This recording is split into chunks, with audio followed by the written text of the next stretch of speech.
और पटना से आपको सबसे पहले बहुत बड़ी खबर बताएं, बड़ी जानकारी आपको दे रहे हैं। न्यूज 18 की तरफ से बहुत बड़ा खुलासा किया जा रहा है। माध्यमिक के यूपी प्रदेश की एक शिक्षक का रिजल्ट जारी कर दिया गया है। बड़ी खबर आपको बता रहे हैं, गड़बड़ी को लेकर यह बहुत बड़ा खुलासा हुआ है। शिक्षक बहाली के रिजल्ट को लेकर एक और खुलासा न्यूज 18 कर रहा, महागड़बड़ी का खुलासा।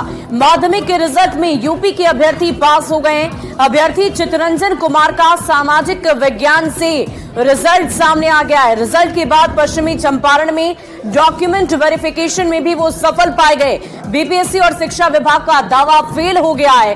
दूसरे प्रदेश के अभ्यर्थियों को माध्यमिक और उच्च माध्यमिक के लिए अनुमति नहीं दी गई थी, बावजूद इसके इनका रिजल्ट सामने आया है। माध्यमिक और उच्च माध्यमिक के लिए एसटीईटी जरूरी था। एसटीईटी साल 2011 और 2019 में डोमिसाइल नीति लागू की गई थी, लेकिन बावजूद बिना डोमिसाइल के ही सबसे पहले इन्होंने परीक्षा में बैठकर परीक्षा भी लिखी। और इतना ही नहीं, इनका रिजल्ट भी आ गया और इसके बाद डॉक्यूमेंट भी वेरीफाई कर दिए गए। और ऐसे में सवाल उठने लाजमी है कि आखिर इस गड़बड़ी के लिए किसकी जिम्मेदारी है।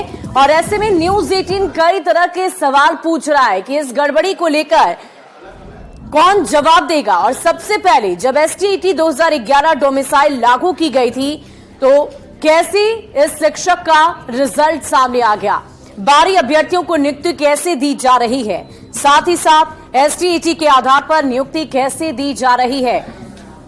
अगर नियमानुसार देखा जाए तो इस अभ्यर्थी को परीक्षा में नहीं बैठने देना था, लेकिन बावजूद इनका रिजल्ट भी सामने आया और डॉक्यूमेंट भी वेरीफाई किए गए।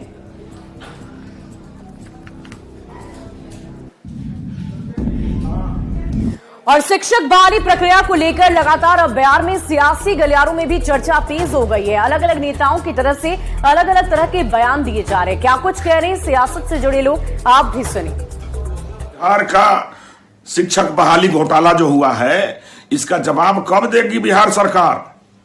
बिहार सरकार इसको कहीं दूसरा चारा घोटाला तो नहीं बनाने में लगी है, चूंकि ये चारा घोटाला के सुप्रीमो के अंदर में ही ये विभाग भी आता है। तो कहीं राजद दूसरा चारा घोटाला करने के चक्कर में शिक्षक घोटाला बहाली तो नहीं करने जा रहा है। ये कब होगी जांच?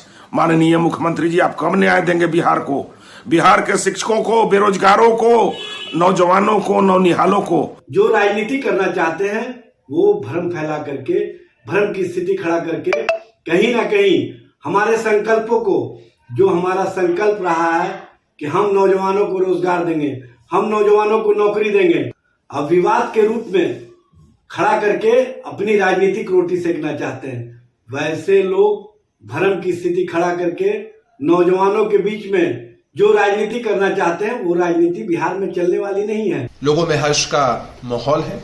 इसी बीच कुछ लोग गड़बड़ी करने की भी कोशिश करते हैं, लेकिन विभाग की पैनी नजर है, कार्रवाई सुनिश्चित की जाएगी। बहुत सारे मामले कोर्ट के भी संज्ञान में है। तो कोई ये सोचेगा कि गड़बड़ी करके शिक्षक बन जाए, तो बिहार में यह संभव नहीं है। अगर शिक्षक बहाली में कहीं कोई गड़बड़ी हुई है तो तथ्यों के साथ शिकायत लेकर सामने आइए। वो कोई हो, उस पर कार्रवाई निश्चित तौर पर होगी, चाहे बीपीएससी का अधिकारी हो या शिक्षा विभाग का। लेकिन बिना तथ्यों के साथ अगर सिर्फ अफवाहों के आधार पर आप कुछ कह रहे हैं तो अफवाह फैलाने वालों पर भी कार्रवाई होगी, तय जानिए।